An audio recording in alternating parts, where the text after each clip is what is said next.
فيها من العبر سورة المائدة تفسير ابن كثير. أعوذ بالله من الشيطان الرجيم. بسم الله الرحمن الرحيم. الحمد لله رب العالمين والصلاة والسلام على أشرف الأنبياء وسيد المرسلين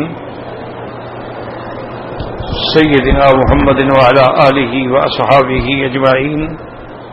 اللهم صل على سيدنا محمد وعلى آل سيدنا محمد كما صليت على إبراهيم وعلى آل إبراهيم في العالمين إنك حميد مجيد.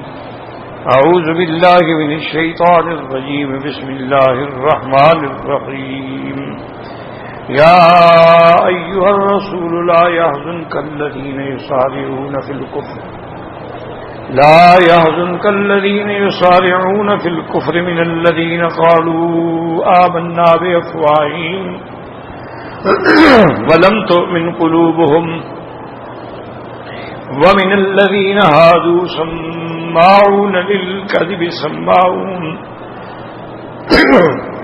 سماعون لقوم آخرين لم يأتوك يحرفون الكلم من بعد مواضعه يقولون إن أوتيتم هذا فخذوه وإن لم تؤتوه فاحذروا ومن يرد الله فتنته فلن تملك له من الله شيئا أولئك الذين لم يرد الله أن يطهر قلوبهم لهم في الدنيا خزي ولهم في الآخرة عذاب عظيم.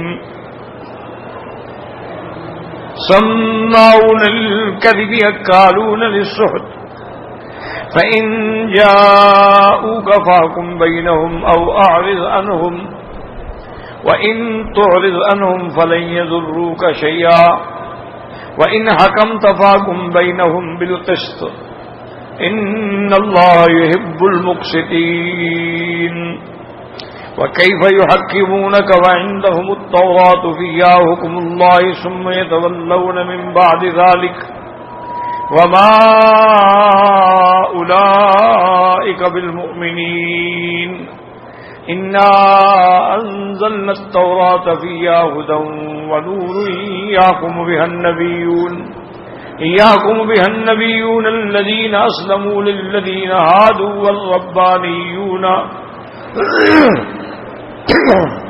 والربانيون والأحبار بما استحفظوا من كتاب الله وكانوا عليه شهداء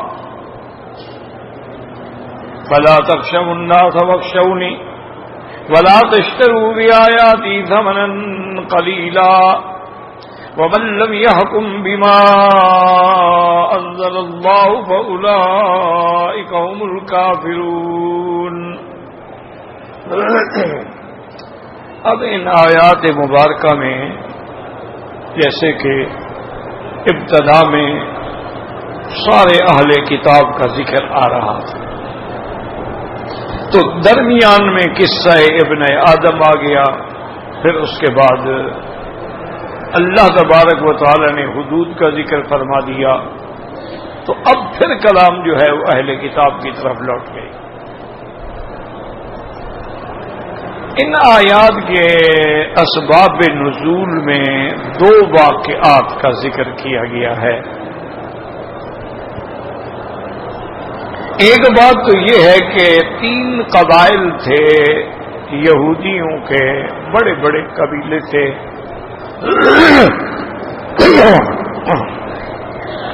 بنو نذیر تھے، بنو قریظہ تھے اور بنی قینقاع تھے. اصل میں یہ قبائل یہود جو ہیں یہ مدینہ منورہ کے رہنے والے لوگ نہیں تھے. یہ تو کوئی شام سے آیا، کوئی خیبر سے آیا، کوئی کہیں سے آیا، کوئی کہیں سے آیا، اور یہ اس لیے مدینہ منورہ میں آئے تھے کہ ان کی کتابوں میں بڑی واضح پیشین گوئی موجود تھی کہ ایک نبی پیدا ہوں گے جس کا نام محمد مصطفیٰ صلی اللہ علیہ وسلم، اور بڑی تفصیل تھی. یہ نہیں ہے کہ اتفاقاً ذکر تھا، نہیں، تفصیل تھی باقاعدہ کتابوں میں کہ حضور صلی اللہ علیہ وسلم مولدہ بمکہ تھا، وہ مکے کی سرزمین میں پیدا ہوں گے اور ان کا مقام ہجرت جو ہے وہ یثرب ہوگا. مدینہ منورہ کا پہلا نام جو ہے وہ یثرب تھا. اور یہ بھی لکھا ہوا تھا اس میں کہ اس اللہ کے نبی کی صفتوں میں یہ صفت بھی ہوگی کہ وہ ہدیہ تو قبول فرمائیں گے، یعنی استعمال فرمائیں گے، لیکن صدقے کی کوئی چیز نہیں کھائیں گے. اور یہ بھی لکھا ہوا تھا کہ ان کے دو کندھوں کے درمیان میں علامت نبوت ہوگی جیسے مہر ہو.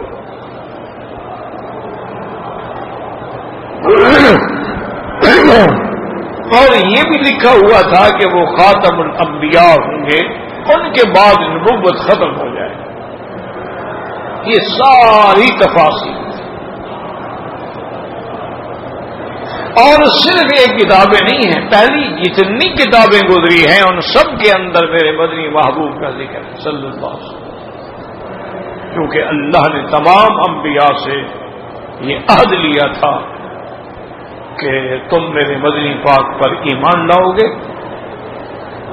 اور تم ان کی مدد کرو گے. ثم جاءکم رسول مصدق لما معکم لتؤمنن به ولتنصرنہ. اللہ نے وعدہ کیا.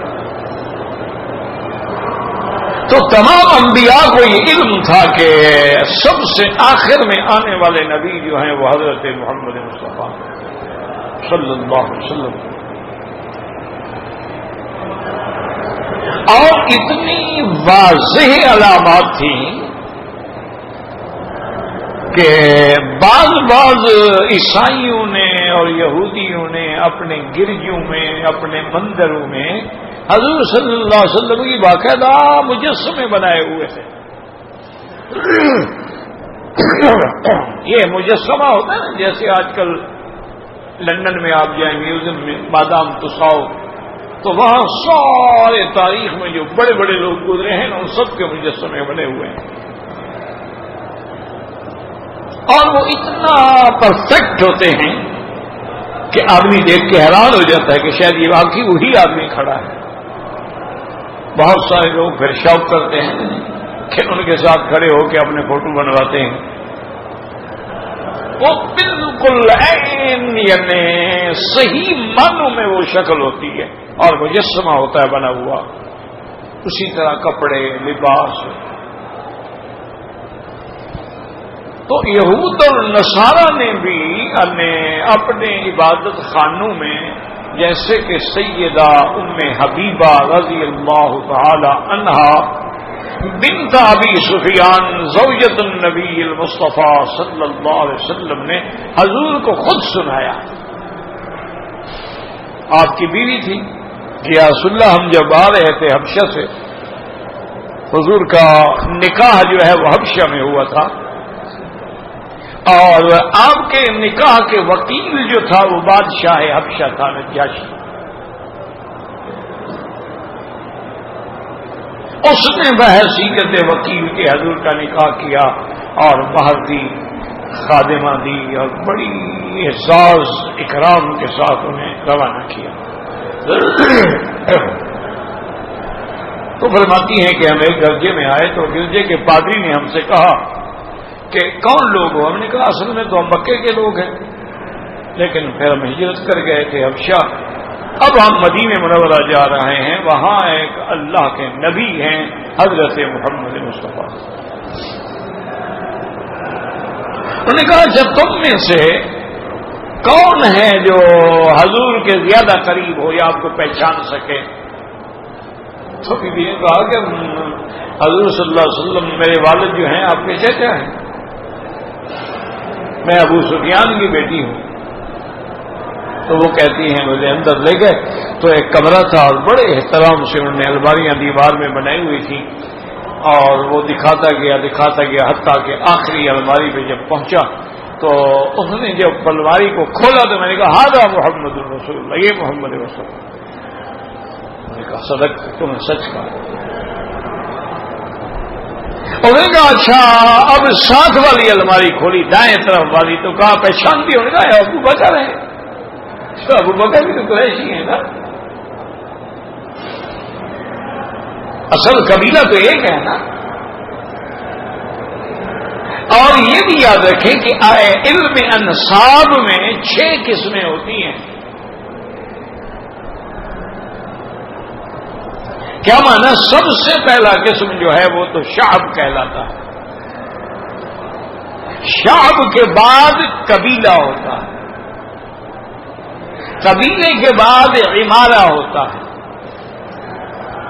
عمارے کے بعد جو ہے فخذ ہوتا ہے، فخذ کے بعد جو ہے وہ فصیلہ ہوتا ہے۔ یہ سارے انصاب کے اقسام ہیں، اور اسی کا ذکر قرآن میں بھی ہے کہ وَجَعَلْنَاكُمْ شُعُوبًا وَقَبَائِلَ۔ تو پہلے شعب، اس کے بعد قبیلہ، پھر قبیلے کی لڑیاں ہوتی ہیں۔ اب بھی جیسے آپ دیکھیں جو بڑی بڑی قومیں ہیں ان کے آگے پھر وہ جال پھیلا ہوا ہے۔ اب دیکھیں نا جیسے اصل قوم بلوچ ہے، تو اب آگے دیکھیں گے نا تو یہ قرائی بلوچ ہے، یہ مزاری ہے، یہ نشاری ہے، یہ کوسا ہے، یہ جتوئی ہے، یہ میرانی ہے، یہ شیرانی ہے۔ کیا اتنی قسمیں ہیں آگے کہ آدمی گن نہیں سکتا، یہ سب بلوچ ہیں۔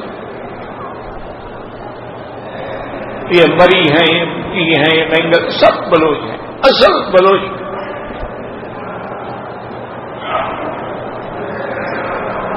اور اسی لیے کیونکہ یہ بڑی مارشل قومیں تھیں، جیسے بلوچ ہیں، راجپوت ہیں،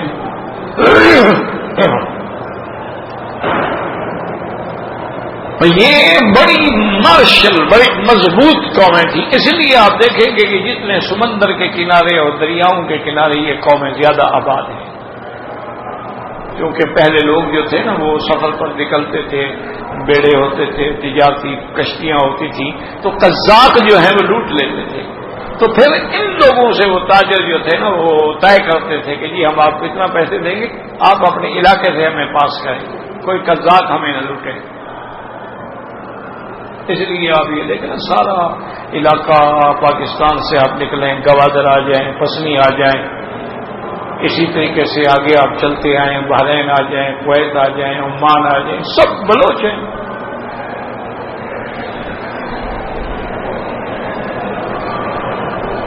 سلطان قابوس ہے جو ان کا بادشاہ ہے، وہ بھی بلوچ ہے۔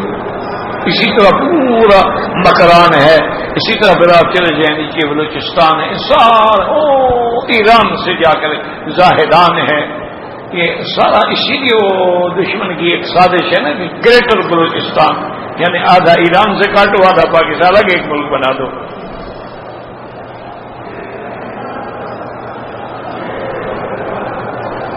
تو یہ بڑی اسی طرح قریش جو ہے نا یہ بڑا قبیلہ تھا، اس کی آگے پھر کئی شاخیں، حضور بنو ہاشم سے تھے، بنی ہاشم جو ہے وہ فخذ تھا، بطن تھا قریش کا۔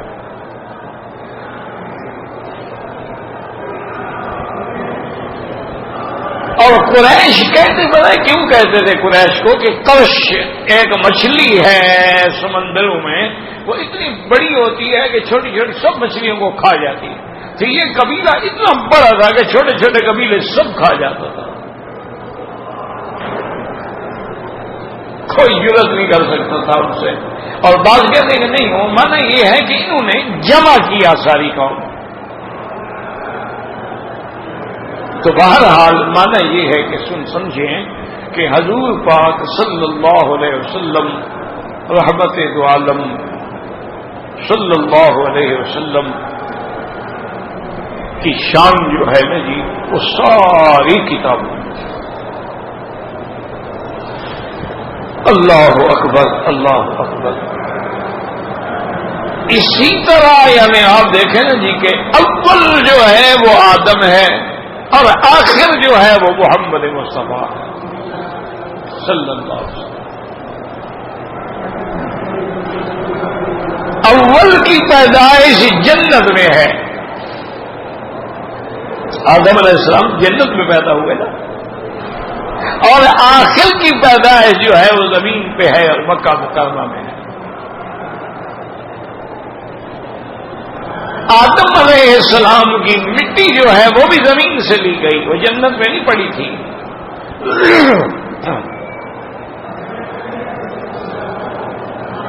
اور حضور صلی اللہ علیہ وسلم تو پیدا ہی مکے میں ہوئے.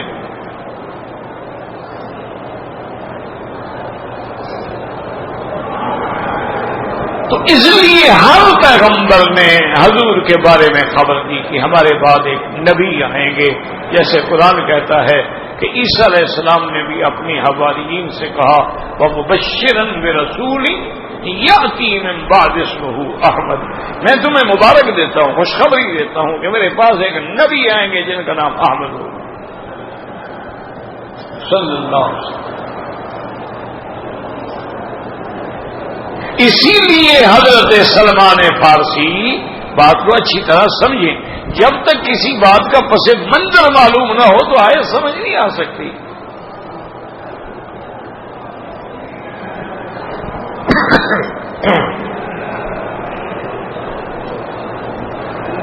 حضرت سلمان فارسی رضی اللہ تعالی عنہ جو ہے وہ بھی اسی تلاش میں چلتے چلتے چلتے چلتے ایک آخری عالم تھا, عیسائی تھا, نصرانی تھا. اس نے کہا کہ اب سلمان میرا آخری وقت آ گیا ہے, میں مرنے والا ہوں, تو اب کوئی ایسا عالم حقانی نہیں ہے جس کے بارے میں تجھے بتاؤں کہ اس کے پاس چلے جاؤ. اب ایسا کرو اگر ہو سکے تو کسی طرح یثرب پہنچو, وہاں ایک نبی آئیں گے محمد مصطفیٰ. اگر کامیابی چاہتے ہو آخرت کی تو ان کی بیعت ہو جاؤ. اور ساری نشانیاں بتلائیں. حضرت سلمان اسی تلاش میں جب وہ فوت ہو گئے چل پڑے, راستے میں قافلہ مل گیا, وہ قافلے والوں کے ساتھ ہو گیا. اکیلا تو اس وقت آدمی سفر نہیں کر سکتا تھا, صحرا ہیں, پہاڑ ہیں, نہ کوئی راستے ہیں, نہ منزلیں ہیں, نہ پانی ہے, تو قافلے چلا کرتے تھے. 100 اونٹ کا قافلہ, 200 اونٹ کا قافلہ, 400 اونٹ کا قافلہ. تو قافلے والوں کے پاس سارے سامان ہوتے تھے, پانی ہے, کھانا پینا, کٹھے اتریں گے, کٹھے ٹھہریں گے, کٹھے پکائیں گے, کٹھے کھائیں گے. اس طرح سفر ہوتے تھے. وہ ان کے ساتھ چلتے ہیں. قافلے والوں نے غداری کی کہ جب مدینہ منورہ پہنچے انہوں نے حضرت سلمان کو غلام بنا کے بیچ دیا کہ ہمارا غلام ہے. ایک یہودی نے خرید لیا. اور حضرت سلمان جو ہیں آپ کو پتہ ہے تقریباً 250 سال ان کی عمر تھی رضی اللہ عنہ. تو یہ بھی اسی لیے مدینے آئے تھے کہ ایک نبی آئیں گے. اسی طرح یہ یہودیوں کے قبیلے جو ہے یہ بھی اسی لیے مدینے آئے تھے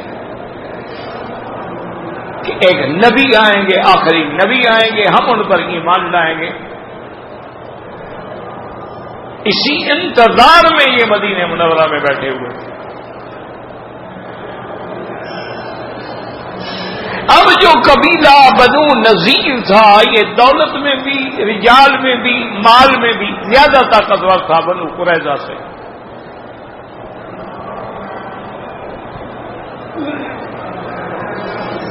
تو ان کا اتنا آپس میں یعنی معاملہ تھا کہ اگر بنو قریظہ نے بنو نذیر کے کسی غلام کو قتل کر دیا اس کے بدلے میں اس کے آزاد کو قتل کرتے تھے.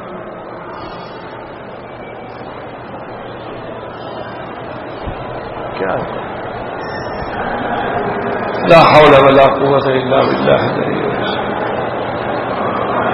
لا حول ولا قوت الا باللہ, لا حول ولا قوت الا باللہ العلی العظیم.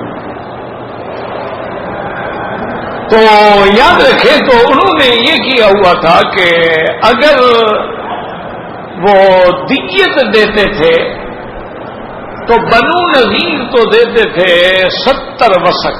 وسق یاد رکھو 5 من 10 سیر کا ایک وسق ہوتا ہے. عربی میں اس کو کہتے ہیں وسق. تو ہماری وزن کے اعتبار سے 5 من 10 سیر اس کا وزن ہوتا ہے. اور اگر بنو قریظہ بنو نذیر کے کسی آدمی کو اتفاق سے معذرت دیت وہ ڈبل لیتے تھے. وہ کہتے نہیں ہم ڈبل لیں کیونکہ زور والے لوگ. اگر غلام کو قتل کرتے تو وہ ان کے آزاد کو قتل کرتے. اگر بنو نذیر کا کوئی آزاد کا نام دیتے بنو قریظہ والے تو وہ ان کے 2 بندے قتل کرتے. اس طرح انہوں نے بنو قریظہ کو بڑا دبا کے رکھا ہوا تھا کیونکہ ان کے پاس طاقت زیادہ تھی. حضور صلی اللہ علیہ وسلم جب تشریف لائے مدینہ منورہ میں پہنچے تو حضور پاک کے مدینہ آنے سے پہلے جو یہ یہودی تھے نا یہ سب حضور کے دشمن بن گئے. انکار کر دیا. انہوں نے کہا نہیں وہ تو انتظار کر رہے تھے نا کہ ولد اسرائیل میں نبی آئے گا آخری نبی, لیکن حضور تو آئے ولد اسماعیل میں. اسرائیل سے مراد کیا ہے؟ یعنی یعقوب علیہ السلام, انہی کا نام تھا اسرائیل. اچانک یہ بدبختی ہے, ضد ہے اور تو کوئی علاج نہیں. کیا حضرت ابراہیم علیہ السلام کی اولاد میں حضرت اسحاق ہیں, حضرت اسماعیل ہیں, دونوں حضرت ابراہیم کے بیٹے ہیں. حضرت اسحاق کی اولاد میں حضرت یعقوب ہیں, حضرت یعقوب کی اولاد میں حضرت یوسف ہیں. تو جتنے بنو اسرائیل کے نبی ہیں وہ سارے انہی میں سے. اور حضرت ابراہیم علیہ السلام کے بیٹے جو سیدنا اسماعیل ہیں ان سے اللہ نے ان کے خاندان سے صرف ایک نبی پیدا کیا, محمد مصطفیٰ.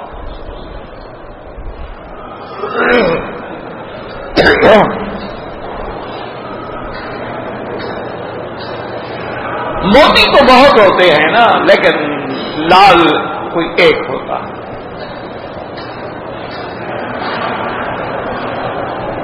ستارے تو بہت ہوتے ہیں نا, چاند ایک.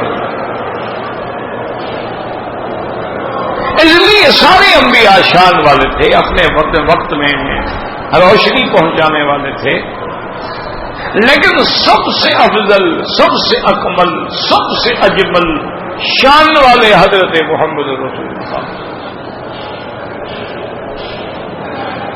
حتیٰ کہ امام الانبیاء والمرسلین ہیں, امام الاتقیاء والمتقین ہیں. تو اب یہودیوں کو یہ بغض ہو گیا کہ ہاں انتقلت النبوۃ من ولد اسرائیل الی ولد اسماعیل, بھئی ہمارے خاندان سے نبوت نکل گئی,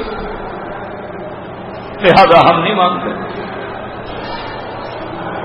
بھائی اللہ وہ جانتے تھے, یعرفونہ کما یعرفون ابناءہم. جیسے آدمی اپنے بیٹے میں پہچاننے میں غلطی نہیں کرتا, اندھیرے میں بھی آ رہا ہو تو کہتے نہیں میں یار میرے بیٹے کی آواز ہے, میرے بیٹے کے چلنے کا انداز ہے, میرا بیٹا آ رہا ہے. دور سے پشت بھی دیکھے تھے, وہ دیکھو میرا بیٹا کھڑا ہے. تو قرآن کہتا ہے وہ بدبخت حضور کو ایسے پہچانتے تھے جیسے کوئی اپنی اولاد کو پہچانتا ہے, لیکن بغیًا و حسدًا, سرکشی اور حسد کے مارے انکار کر بیٹھے. اور حضرت عبداللہ ابن السلام نے رضی اللہ عنہ جو تورات کے بہت بڑے عالم تھے, اللہ نے اسلام نصیب کر دیا. یہ وہ لوگ تھے نا جو اسلام لے آئے. تو ایک دن امیر المومنین سیدنا عمر بن الخطاب رضی اللہ تعالی عنہ نے عبداللہ ابن سلام سے پوچھا، انہوں نے کہا عبداللہ ابن سلام اب تو تم مسلمان ہو گئے، ہمارے بھائی بن گئے، لیکن ایک بات ہمیں بتاؤ کہ اسلام لانے سے پہلے، مسلمان ہونے سے پہلے کیا تمہیں یقین تھا کہ یہ سچا نبی حضرت محمد مصطفیٰ ہے؟ تو اس نے کہا عمر ہمیں اپنے بیٹے میں تو شک ہو سکتا ہے لیکن محمد مصطفیٰ کی صداقت میں کوئی شک نہیں۔ حضرت نے فرمایا کہ بیٹے میں شک کیا مطلب؟ انہوں نے کہا کیا پتا، ایک عورت کی گواہی ہے نا کہ جی میں نے گناہ نہیں کیا، زنا نہیں کیا، تمہارا بیٹا ہے، پتہ نہیں کہیں اور منہ کالا کیا ہو، اس کا نطفہ ٹھہر گیا ہو، تو ایک عورت پر ہی ہم اعتبار کر رہے ہیں نا، کیا اعتبار اور کیا گواہی ہے؟ یہ تو اب آ گئے نا جی، ورنہ تو کبھی لڑکا جو ہے باپ کی شکل، کبھی ماں کی شکل، کبھی ننہال کی شکل، کبھی ددھیال کی شکل، کبھی نانے کی شکل، تو اس لیے اب تو ڈی این اے ٹیسٹ وغیرہ ہو جاتے ہیں، ورنہ پہلے زمانے میں تو اندازے لگائے جاتے تھے نا۔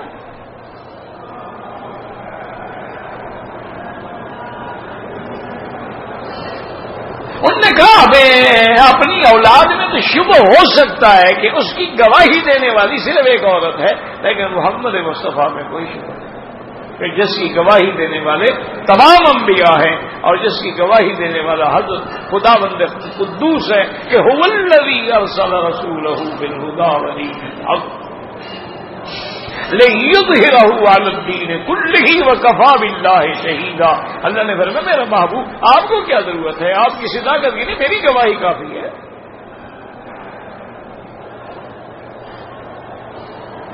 جب اللہ گواہ ہو تو پھر بندوں کی گواہی کی ضرورت ہی کیا ہے؟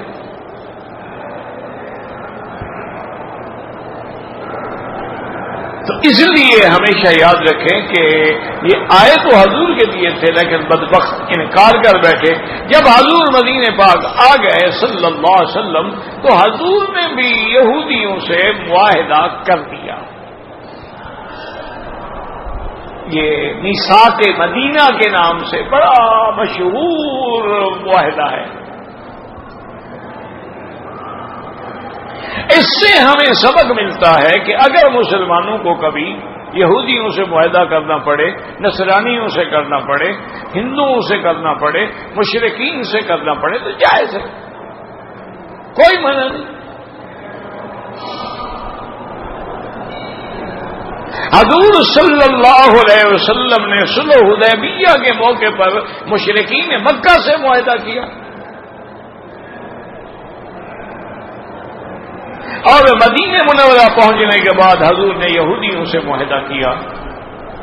صرف معاہدے میں ہم یہ دیکھیں گے کہ ایسا معاہدہ نہ ہو جس میں اللہ کے دین کے اصولوں پہ زد پڑے، وہ معاہدہ نہیں ہوگا۔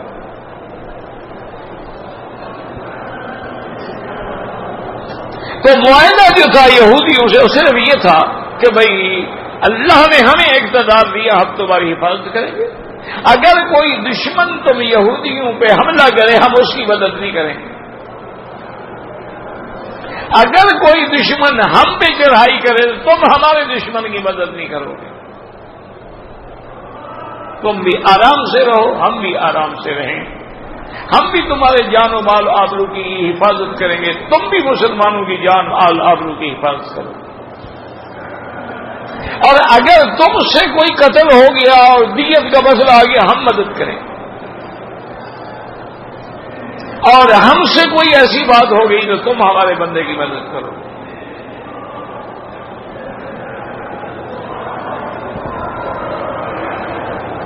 یہ اسلامی اصول تھے، معاہدہ ہو گیا۔ حضور پاک نے تو کبھی معاہدے کی خلاف ورزی نہیں کرنی تھی نا، لیکن یہود تو غدار تھے، انہوں نے ہمیشہ معاہدے کو توڑا۔ مشرکین مکہ نے معاہدے کو توڑا۔ تو اب یہ قبیلے جو تھے ان میں اتفاق یہ ہوا کہ کسی آدمی کے بارے میں یہ آیا کہ ان کے کسی بڑے آدمی نے زنا کیا،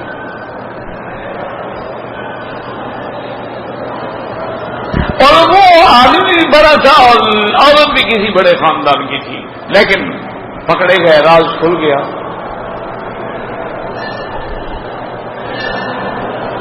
یہودیوں نے یہ سوچا کہ بڑے آدمی ہیں اور راز بھی کھل گیا ہے، اب اس کو ہم ہضم بھی نہیں کر سکتے ہیں، تو انہوں نے کہا کہ اس کا فیصلہ جو ہے وہ حضور پاک کی خدمت میں لے جائیں، ہو سکتا ہے ان کے دین میں کچھ رعایت ہو، یا وہ ویسے رعایت کر دیں گی تاکہ ہم ان کی طرف مائل ہوں اور اسلام لے آئیں۔ اچھا، اب یہودی چالاکی کیا کرتے تھے، وہ فیصلے لانے سے پہلے اپنے ایک دو آدمی بھیجتے تھے کہ حضور کے سامنے ایسے پوچھو کہ حضور اگر کوئی زنا کرے تو کیا سزا ہے، یا قتل کرے تو کیا سزا ہے، اور چوری کرے تو کیا سزا ہے، فتوے کے طور پہ پوچھو تاکہ ہمیں اندازہ ہو جائے کہ حضور کیا فیصلہ کریں گے۔ اگر کوئی مطلب کی بات ہوئی تو پھر تو ہم جائیں گے نا، اگر ہمارے خلاف ہم پھر جائیں گے ہی نہیں نا۔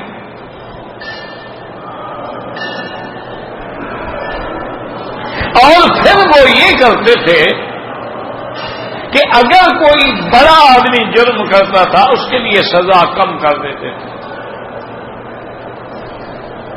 اور اگر کوئی غریب آدمی جرم کرتا اس کو پوری پوری سزا دیتے۔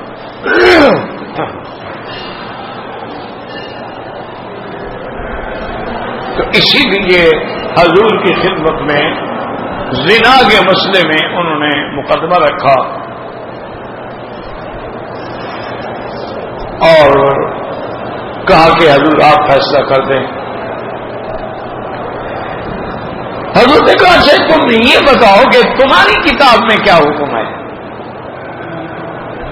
چونکہ یہ دونوں شادی شدہ ہیں، مرد بھی اور عورت بھی، لیکن تمہاری کتاب میں تورات کے اندر کیا سزا ہے؟ انہوں نے کہا جی ہماری کتاب میں تو بھائی اتنا سزا ہے کہ ان کو اپنا ان کا منہ کالا کر دیا جائے، عورت کا بھی برد کا بھی، اور دونوں کو گدے پہ بٹھا کے شہر میں پھرایا جائے اور دو دو چار چار جوتے مار کے چھوڑ دیے۔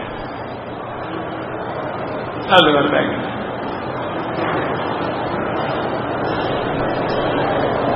آپ نے بولا اچھا تمہارے اندر ایک آدمی ہے جس کا لمبا قد ہے، بڑا خوبصورت ہے اور بڑا سفید ہے، لیکن ایک آنکھ بیچارے کی نقص ہے۔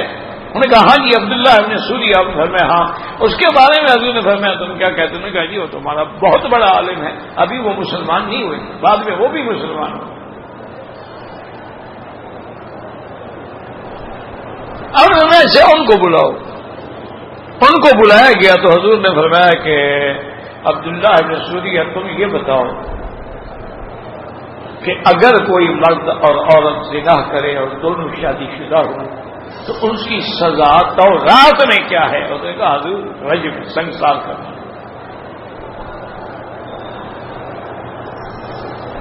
انہوں نے کہا حضور سزا رجم، تورات میں بھی رجم، اللہ کے قرآن میں بھی رجم ہے، لیکن قرآن میں یہ وہ آیت ہے جو منسوخ التلاوت ہے لیکن حکم باقی ہے، یاد رکھو۔ کیونکہ نسخ جو ہے نا اس کے کئی اقسام ہوتے ہیں، بعض نسخ ایسے ہوتے ہیں کہ حکم منسوخ ہو گیا، تلاوت باقی ہے۔ اچھا، بعض نسخ ایسے ہوتے ہیں جو نسخ مؤبد ہے، ہمیشہ کے لیے،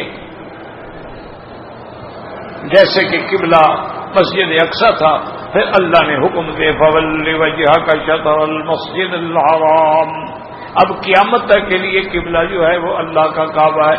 یہ نسخ ہے، پہلا حکم ختم، دوسرا حکم آ گیا، ابھی یہ محبت ہے، اب پھر اس میں کوئی تبدیلی نہیں ہے۔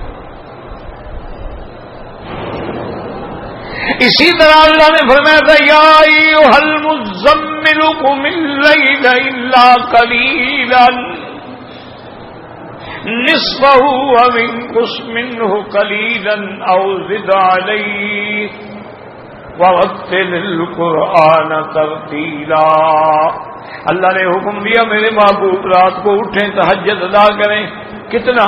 فرمایا کہ ساری رات، لیکن تھوڑا سا آرام کر لیں، یعنی 2/3 رات جو ہے عبادت کریں، 1/3 آرام کریں، یا آدھی رات عبادت کریں اور آدھی رات آرام کریں، یا 2/3 آرام کریں اور 1/3 عبادت کریں۔ اب اس زمانے میں گھڑیاں تو تھی نہیں، صحابہ بھی ڈر کے مارے ساری رات کھڑے رہتے کہ خدا جانے وقت زیادہ ہو گیا، کم ہو گیا، کیا ہو گیا۔ حتی تورمت اقدامہم، ان کے پاؤں سوج گئے، ساری رات کھڑے ہیں۔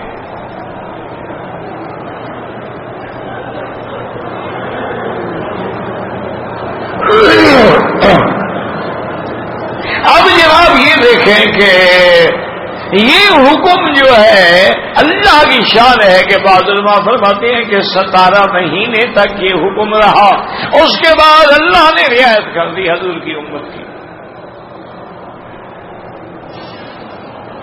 علم ان سيكون منكم مرضى وآخرون يضربون في الأرض يبتغون من فضل الله وآخرون يقاتلون في سبيل الله فاقرؤوا ما تيسر منه۔ اب اللہ نے رعایت کر دی کہ میرا مدنی آپ کی امت میں کچھ لوگ تجارتی سفر میں ہوں گے، کچھ جہاد میں ہوں گے، بیمار ہوں گے۔ اب رعایت ہے جتنی ہو سکے پڑھ لیا کرو۔ اب پہلا حکم ختم ہو گیا، آدھی رات والا، سلس والا، اب آ گیا کہ جتنا ہو سکے آدھا گھنٹہ، 15 منٹ، گھنٹہ، جتنا ہو سکے پڑھ لیا کرو۔ اب حالانکہ پہلا حکم منسوخ والا بھی موجود ہے اور ناسخ بھی موجود ہے، دونوں، یعنی قرآن میں دونوں موجود ہیں۔ جو حکم ختم ہو گیا وہ بھی موجود ہے۔ معنی یہ ہے کہ منسوخ الحکم ہے لیکن باقی تلاوت ہے۔ اور کبھی یہ ہوتا ہے کہ منسوخ تلاوت ہے اور باقی الحکم ہے۔ الشیخ والشیخۃ اذا زنیا فرجموہما البتۃ نکالا من اللہ۔ اللہ نے فرمایا میرے محبوب اگر کوئی شادی شدہ مرد اور عورت زنا کریں ان کو رجم کرو، پتھر مار مار کے مار دو۔ یہ اب گندگی ہے، یہ اب بیماری ہے، یہ متعدی ہے، آگے نہ بڑھے، اس کو ختم کرو۔ جیسے کہ کوئی بیماری ہو، دیکھو نہیں اب چوہا ہے، اس سے طاعون پھیلتا ہے تو ڈاکٹر کہتے ہیں اس کو پکڑو، مارو اور گہرا گلا کھود کے دفن کر دو تاکہ اس کے اثرات باہر نہ آئیں۔ یہ بڑی خطرناک بلا ہے، چوہا جو ہوتا ہے یہ بڑی خطرناک، اس سے طاعون کی بیماری پھیلتی ہے، نعوذ باللہ ثم نعوذ باللہ۔ اس لیے اگر اس کو مارا جائے تو اس کو پھینکے نہیں گلی میں، اس کو ڈبے میں نہ پھینک دیں، یہ جہاں جائے گا جراثیم پھیلاتا چلا جائے گا مرنے کے بعد بھی، بلکہ گہرا گلا کھود کے دفن کر دیں۔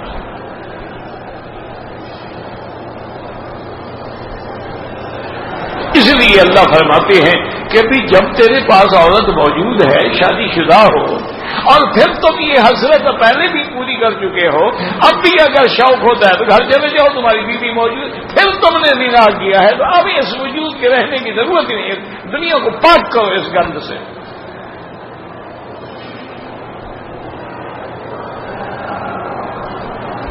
تو اب یہ رجم کا حکم موجود ہے لیکن آیت جو ہے قرآن کی وہ نہیں ہے، تو منسوخ تلاوت تو ہے لیکن باقی الحکم ہے۔ اب وہ آیت ہم نہیں پڑھتے لیکن حکم باقی ہے۔ حضور نے خود رجم کی، صحابہ نے رجم کی، خلفائے راشدین نے رجم کی۔ اچھا وجہ کیا ہے؟ یہ اب اللہ اپنے بندوں کا امتحان کرتے ہیں کہ جب میں نے کہہ دیا ہے کہ میرے رسول کا حکم بھی وہی ہے جو میرا حکم ہے، تو ضروری تو نہیں نا کہ ہر چیز قرآن میں ہو، تو کچھ قرآن میں لکھ دیتے ہیں، کچھ زبان محمد مصطفیٰ سے کرا، تاکہ دیکھیں کہ لوگ ان پر ایمان لاتے ہیں کہ نہیں لاتے۔ اگر صرف قرآن ہی ماننا ہے اور محمد مصطفیٰ کی بات نہیں ماننی ہے تو اللہ قرآن اتار کے بھیج دیتے، کعبہ شریف کی چھت پہ رکھ دیتے کہ مکے والوں تم بھی عربی ہو، قرآن بھی عربی ہے، پڑھ لو۔ اچھا کبھی نسخ جو ہے نا جی مؤقت ہوتا ہے، کیا مانا؟ یعنی آپ سفر میں جا رہے ہیں، تو اب حکم آ گیا کہ من کان منکم مریضا او علی سفر فعدۃ من ایام اخر، اب روزہ نہ رکھو، بعد میں رکھ لینا. تو وہ روزے والا حکم سفر کی وجہ سے منسوخ ہو گیا. سفر ختم ہو گیا، پھر حکم واپس آ گیا، اب ہم روزہ رکھیں گے. اسی طرح قرآن میں حکم آ گیا اِن لم تجدوا ماء فتیمموا صعیدا طیبا، اگر پانی نہ ملے تیمم کر لو. تو یہ حکم کب تک ہے؟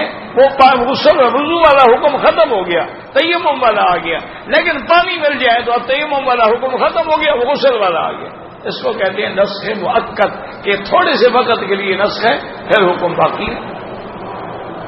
اب سفر میں ہم قصر پڑھیں گے، لیکن سفر ختم ہو گیا تو اب نماز پھر پوری پڑھیں گے. سفر میں ہم روزہ نہیں رکھیں گے، بعد میں قضا کریں گے. سفر ختم ہو گیا تو روزہ آ گیا، روزہ رکھیں گے. اچھا ویسے ایک بات یاد رکھو، اگر کوئی سفر میں روزہ رکھ لے تو کوئی منع نہیں ہے.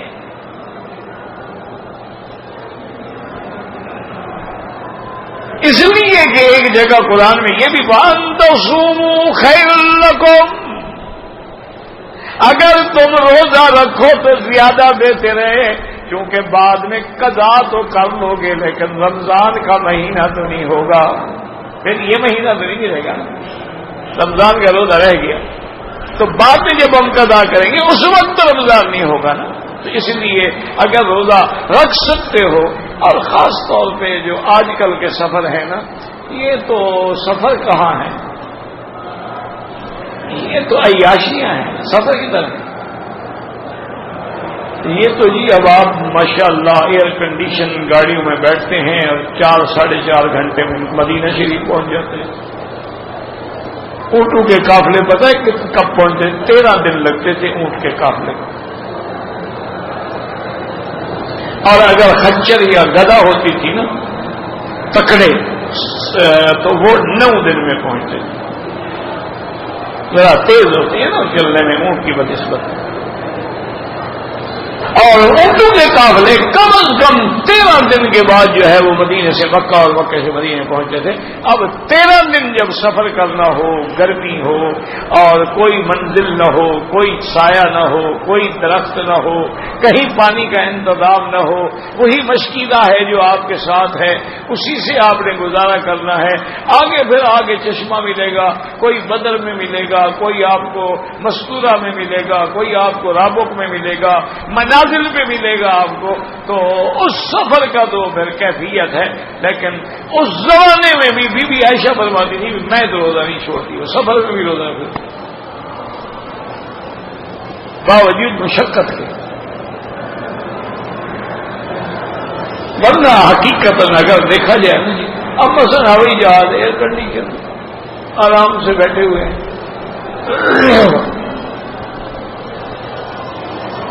تو بہرحال یاد رکھیں کہ یہ احکام ایسے ہیں. تو اب حضور نے فرمایا کہ بھئی سزا جو ہے وہ سنسار. اسی طرح چوری کا واقعہ آیا جو آپ پہلے پڑھ چکے ہیں. حضور نے فرمایا ہاتھ کاٹے جائے. اللہ کے حدود میں تبدیلی نہیں ہو سکتی کسی بھی شکل میں. اور اب ان آیات میں یعنی ایک اشکال ہے، وہ یہ ہے کہ اگر حضور وہ آپ کے پاس اپنا فیصلہ لے کے آئیں، آپ چاہیں تو فیصلہ کر لیں اور چاہیں تو نہ کریں.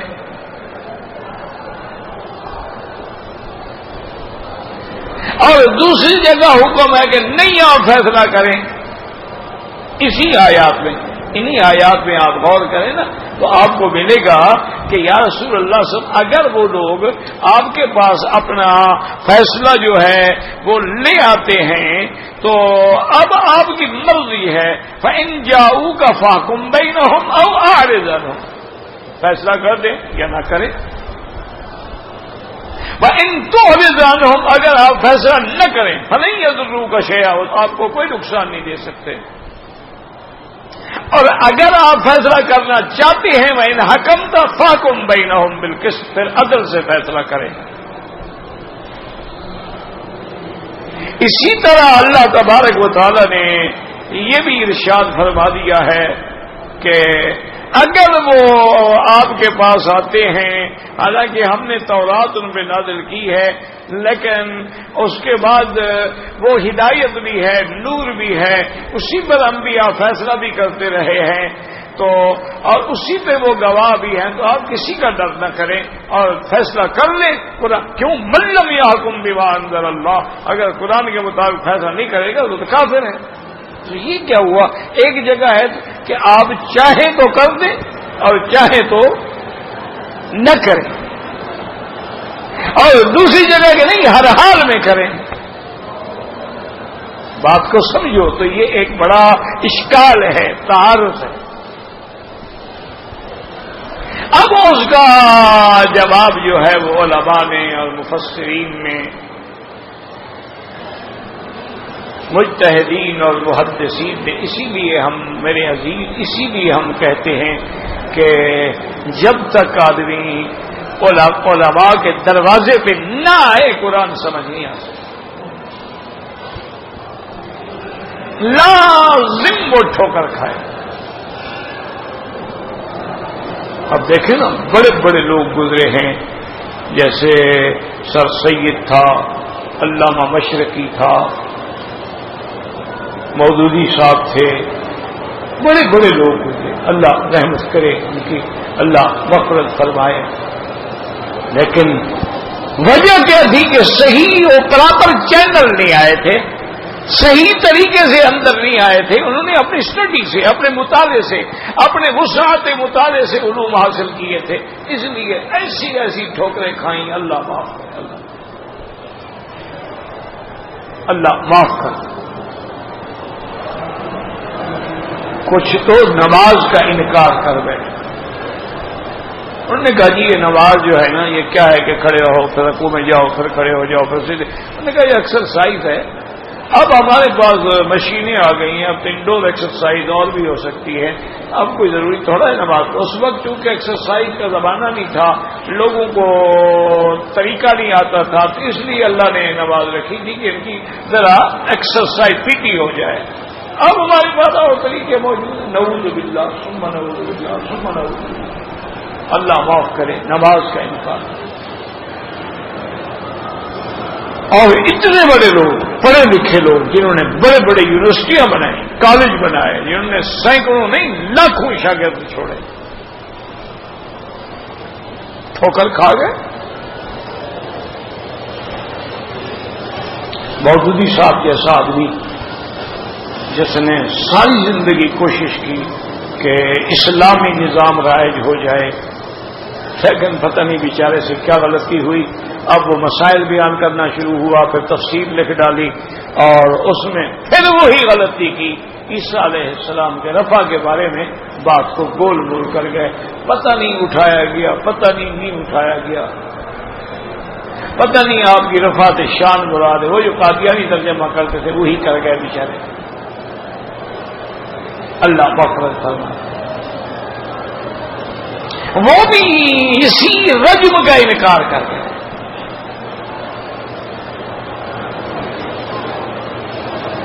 اسی لیے ان کے جو بڑے قریب کے لوگ تھے نا علماء میں سے، وہ بھی چھوڑ گئے. غلطی انسان ہو گئی. امین اسد اصلاحی کتنا بڑا قابل آدمی، جس نے تفسیر قرآن لکھی ہے، تدبر قرآن کے نام سے. میں نے زیارت بھی کی تھی. وہ بھی بیچارے رجم کے معاملے میں ٹھوکر کھا گئے.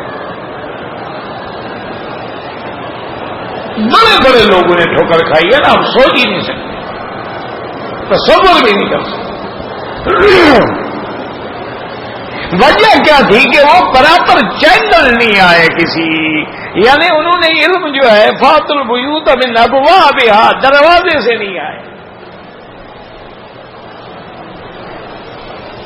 اور جن جن علماء نے الحمدللہ تفسیر میں، شرح میں، حدیث میں غلطی نہیں کی، اس کی وجہ کیا تھی کہ فوراً اپنے استاد کے پاس جاتے کہ یہ مسئلہ سمجھ نہیں آ رہا. حضرت یہ مسئلہ حل نہیں ہو رہا، انہوں نے بتلا دیا، بات ختم ہو گئی، غلطی سے بچ گئے. اب دیکھو نا، جیسے صحابہ کو مسئلہ پیش آتا تھا اور وہ مسئلہ صحابہ سے معلوم نہیں ہو سکتا تھا، اختلاف ہو گیا کہ وضو کرنے کے بعد اگر آدمی اپنی بیوی کو ہاتھ لگا لے تو وضو ٹوٹ جاتا ہے یا وضو نہیں ٹوٹتا ہے۔ اب بعض حدیثوں میں ہے کہ ٹوٹ جاتا ہے، اسی لیے شافی لوگ جو ہیں، آپ نے دیکھا نا جتنے انڈونیشین یہ سب شافی ہوتے ہیں، تو ان کی عورتیں بیچاری وہ ہاتھوں پہ ہر وقت دستانے رکھتی ہیں کہ طواف میں دھکے میں کہیں کسی مرد کو ہاتھ لگ گیا، ہمارا تو وضو ٹوٹ گیا۔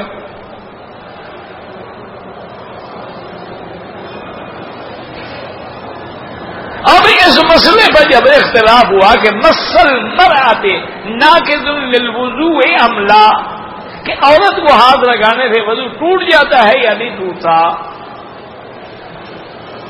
تو بعض ائمہ اسی طرف چلے گئے نا کہ وضو ٹوٹ جاتا ہے۔ بعض نے فرق کیا تھوڑا سا، انہوں نے کہا اگر تو اس نے شہوت سے ہاتھ لگایا ہے پھر ٹوٹ جاتا ہے، ویسے ہاتھ لگایا ہے تو نہیں ٹوٹتا۔ اب اسی طرح یعنی حضرت عبداللہ ابن زبیر جیسے آدمی، کتنا بڑا جلیل القدر انسان ہے رضی اللہ تعالی عنہ، اور جن کی سیدہ عائشہ خالہ ہیں اور بی بی اسما کا بیٹا ہے، یعنی بی بی اسما سیدہ عائشہ کی بہن ہے، ان کی بہن کا بیٹا ہے۔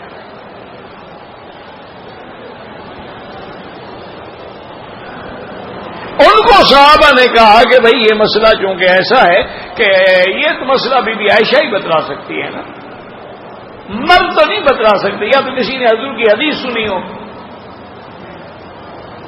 تو عبداللہ ابن زبیر حضرت بی بی سیدہ عائشہ کے پاس آئے اور انہوں نے پوچھا کہ کیا اگر کوئی مرد وضو کے بعد، بلکہ انہوں نے سیدھا پوچھا، انہوں نے کہا کیا حضور صلی اللہ علیہ وسلم وضو کے بعد کبھی کبھی اپنی کسی بیوی کو ہاتھ لگاتے تھے یا کبھی بیوی کو بوسہ بھی دیتے تھے اور پھر وضو کرتے تھے یا نہیں کرتے تھے؟ تو بی بی عائشہ نے فرمایا کہ بیٹا کانا یتوضا، حضور وضو فرماتے ثم یقبل بعض نسائہ، پھر اپنی کسی عورت کو بوسہ بھی دیتے تھے وضو کے بعد، لیکن پھر وضو نہیں کرتے تھے۔ عبداللہ بن زبیر ہنس پڑے، انہوں نے کہا یہ آپ ہی ہوں گی اور کس کو بوسہ دیتے تھے؟ تو سقطت عائشہ چپ کر گئی، لیکن مسئلہ نہیں کرایا کہ بھئی ہاتھ لگانے سے یا بس وضو نہیں ٹوٹتا، لیکن امام شافعی اسی بات پہ کھڑے ہو گئے نہیں وضو ٹوٹ جاتا ہے۔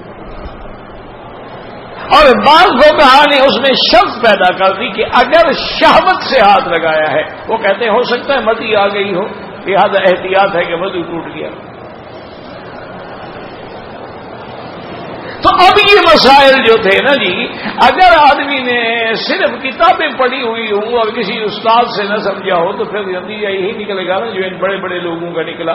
اور ویسے بھی یاد رکھیں کہ تیرنے والا ہی ڈوبتا ہے نا، جو سمندر کے کنارے پہ کھڑا رہے اسے کیا ڈوبنا ہے؟ بڑے لوگوں سے غلطی ہے تو بڑے لوگوں سے ہوتی ہے۔ جو کبھی کشتی لڑا ہی نہ ہو اس نے کیا شکست کھانی ہے؟ جو کبھی دریا میں تیرا ہی نہ ہو اسے کبھی کیا ڈوبنا ہے؟ اس لیے بیچارے ڈوب گئے، اللہ بخشے۔ ہو سکتا ہے انہوں نے توبہ بھی کر لی ہو، بڑے لوگ تھے، آخر اللہ ان کی مغفرت فرمائے، کیونکہ حضور کا حکم ہے کہ لا تذکروا موتاکم الا بخیر، اپنے جو لوگ تمہارے مر گئے ہیں ان کا ذکر کرو تو بھلائی سے کرو، ان کی برائی کبھی نہ کرو۔ واللہ اعلم۔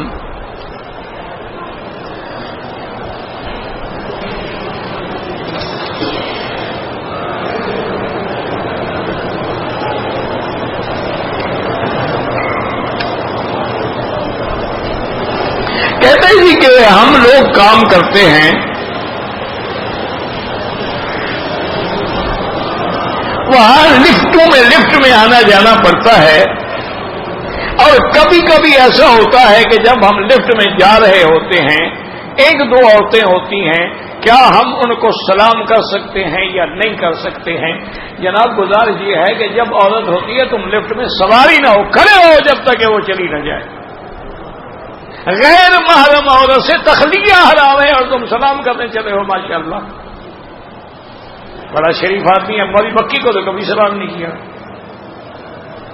مجھے تو لفٹ میں آپ 20 دفعہ ملے ہوں گے, مجھے کبھی سلام کیا ہے؟ عورت اور غیر محرم عورت, اگر عورت اندر کھڑی آپ نہ جائیں, ان کو جانے دیں. کوئی آسمان تو نہیں ٹوٹ پڑے گا, 2 منٹ میں وہ پہنچ جائیں گے اپنے منزل پہ, لفٹ واپس آ جائے گی. ہاں اگر بڑی لفٹیں ہیں, 40 آدمی 20 آدمی 30 آدمی کھڑے ہو سکتے ہیں اور اندر بھی پورا مجمع کھڑا ہے تو پھر آپ جا سکتے ہیں, کیونکہ وہاں گناہ کا اندیشہ نہیں ہوتا. اور اگر عورت اکیلے ہو, مرد ہو, سارے سمجھ شیطان, تیسرا پھر شیطان ہوتا ہے. اب تمہاری مرضی, شیطان بنو یا انسان بنو.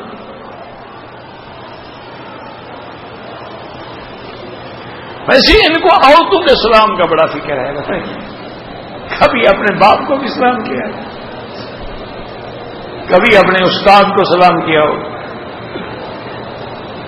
انا للہ و انا الیہ راجعون. اور کیا کہہ سکتے.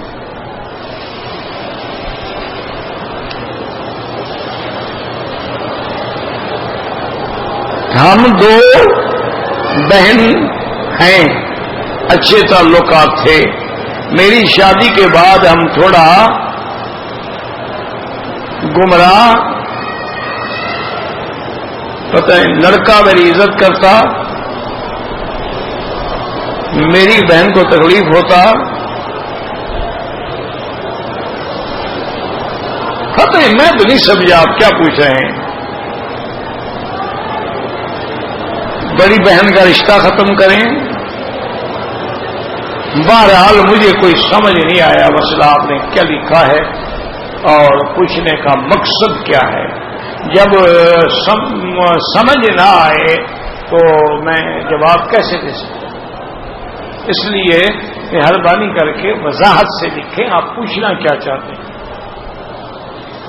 میرے اوپر قرضہ ہے, میں بیمار بھی ہوں, اللہ پاک مشکلات ختم کرے. میرا بھائی یاد رکھو, قرآن میں اللہ کا فرمان ہے کہ امن یجیب المضطر اذا دعاہ, کون ہے جو پریشان حال کی دعائیں سنتا ہے اللہ کے سوا. تو تم خود پریشان ہو تو سب سے بڑی تو تمہاری دعا ہے. تم چونکہ جو دعا کرو گے وہ دل سے نکلے گی. ہم تو رسمی دعا کریں گے نا. آپ نے کہا دعا کرو گے, اچھا جی آپ کے اللہ مشکل حل کر دیں, لیکن آپ کے تو اندر سے دعا نکلے گی. آپ خود دعا کرو اور استغفار زیادہ پڑھو. استغفر اللہ استغفر اللہ استغفر اللہ الذی لا الہ الا هو الحی القیوم واتوب الیہ. استغفار پڑھیں, کم از کم 2000-3000 دفعہ روز کا پڑھیں. پھر دیکھیں ہتھیلی پہ جیسے سرسوں جمتا ہے نا, ایسے منٹوں میں سے قرضے بھی اتر جائیں گے اور رزق میں برکت ہو جائے گی, سب مشکلات ختم ہو جائیں. ہمارے بہت بڑے عالم تھے مفتی عزیز الرحمان صاحب, یہاں پر ہمارے بھائی ہیں قاری عبد المالک صاحب, مسجد خیاط شار منصور, ان کے پاس رہتے تھے. بہت بڑے عالم تھے اور فوت ہو گئے, ان کا جنازہ بھی ہو گیا. دعا کریں اللہ مغفرت فرمائے. اللہم اغفرہ وارحمہ وتجاوز عنہ وادخلہ فی الفردوس الاعلی. بہت بوڑھے ہو گئے تھے لیکن ماشاءاللہ کتابوں پر بڑی یعنی دسترس تھی. کوئی فقہی مسئلہ پوچھتے تو بڑے آرام سے, تسلی سے اور بڑا جامع قسم کا جواب عطا فرماتے تھے. اللہ مغفرت فرمائے. شار منصور مسجد خیاط مشہور مسجد ہے, وہاں قاری عبد المالک صاحب ہمارے بھائی ہیں, تو انہی کے ہاں ان کا عزا ہے. فرض نماز میں امام کے پیچھے سورت فاتحہ اگر حنفی ہے تو نہ پڑھے, شافعی ہے تو پڑھا, کیونکہ حنفی حضرات کے نزدیک امام کی فاتحہ پڑھنا جو ہے وہ سب کے لیے ہے. جیسے اب دیکھیں نا کہ جمعہ کا خطبہ تو ایک ہوتا ہے نا, ہر آدمی تو خطبہ نہیں پڑھتا نا, لیکن حالانکہ حدیث میں ہے کہ لا جمعۃ الا بالخطبۃ, خطبے کے بغیر جمعہ نہیں ہوتا. تو تم خطبہ تو پڑھتے نہیں ہو, تمہارا جمعہ کیسے ہو جاتا ہے؟ تو معلوم یہ ہوا کہ جس امام نے جب خطبہ پڑھا سب کی طرف سے ہو گیا, حتیٰ کہ ہم نے خطبہ سنا بھی نہیں ہے تب بھی ہماری طرف سے ہو گیا. اس لیے باقی امام شافعی فرماتے ہیں کہ پڑھا کرے. نماز جنازہ جیسے یہ پڑھتے ہیں اسی طرح کوئی فرق نہیں. صرف حنفی حضرات کے نزدیک پہلی تکبیر کے بعد ثنا ہے، پھر درود شریف ہے، پھر دعا ہے، اور حنابلہ رحمہم اللہ کے نزدیک پہلی تکبیر کے بعد فاتحہ ہے، پھر درود ہے اور پھر دعا ہے۔ کوئی مسئلہ نہیں، یہ اعلیٰ اولا کی باتیں ہیں، افضل غیر افضل کی باتیں ہیں، یہ کوئی کفر اسلام کے جھگڑے نہیں ہیں کہ آدمی لڑائیاں لڑے اور سر پٹمبل کرے۔ واللہ اعلم۔ ربنا تقبل منا انک انت السمیع العلیم تب علینا انک انت التواب الرحیم۔ اللهم اغفر لنا اللهم اغفر لنا وارحمنا وارحم موتانا واستجب دعاءنا ولا تخيب رجاءنا برحمتك يا ارحم الراحمين۔ اللهم ارحم ضعفنا واجبر كسلنا واشفنا واشف مرضانا ومرضى المسلمين۔ اللهم اغفر امة محمد صلى الله عليه وسلم۔ اللهم ارحم امة محمد صلى الله عليه وسلم۔ اللهم استر امة محمد صلى الله عليه وسلم۔ اللهم اجبر امة محمد صلى الله عليه وسلم۔ اللهم اغفر لنا ولوالدينا ولوالد والدينا ولمشايخنا ولأساتذتنا ولأساتذة أساتذتنا ولجميع المسلمين والمسلمات والمؤمنين والمؤمنات الأحياء منهم والأموات۔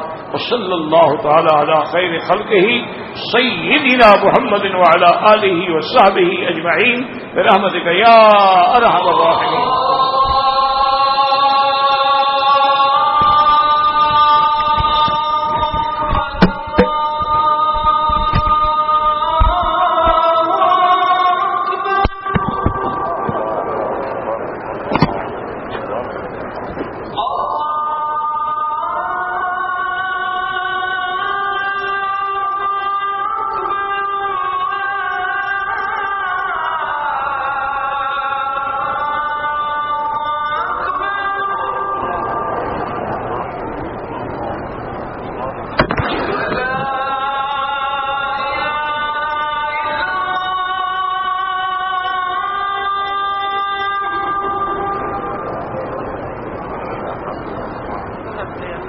أشهد